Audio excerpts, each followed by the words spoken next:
এই লড়াইটা মানুষের লড়াই, এই লড়াইটা আপনার লড়াই, এই লড়াইটা আমাদের লড়াই।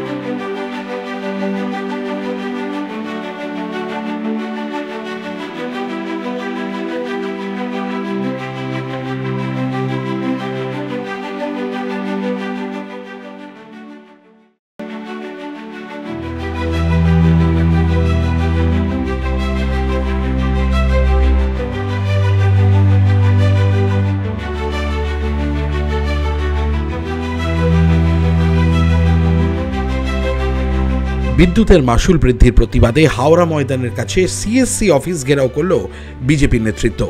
শুক্রবার বিকেলে কয়েকশো বিজেপি কর্মী হাওড়া সদরের সভাপতির নেতৃত্বে সিএসসি অফিসের সামনে বিক্ষোভ দেখাতে থাকেন।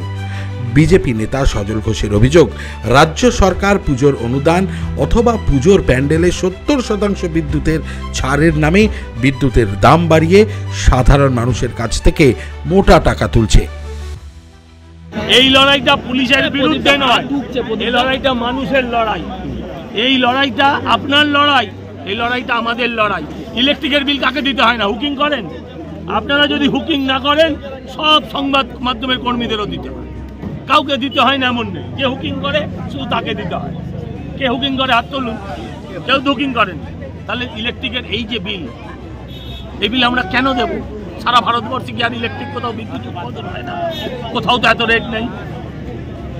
প্রতিবাদ করুন, আবেদন। সাধারণ মানুষের নাভিশ্বাস উঠছে, রাজ্য সরকার পুলিশ দিয়ে এই আন্দোলন দমাতে চাইছে।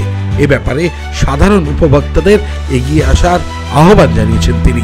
এদিন সকাল থেকেই ওই এলাকায় কড়া নিরাপত্তার ব্যবস্থা করা হয় হাওড়া সিটি পুলিশের পক্ষ থেকে। বিজেপি কর্মীরা ব্যারিকেড ভেঙে এগোনোর চেষ্টা করলে পুলিশ প্রথমে বাধা দেয়। উল্লেখ্য, এদিন সিএসসি অফিসের সামনে পুলিশের কড়া নিরাপত্তার বন্দোবস্ত করা হয়।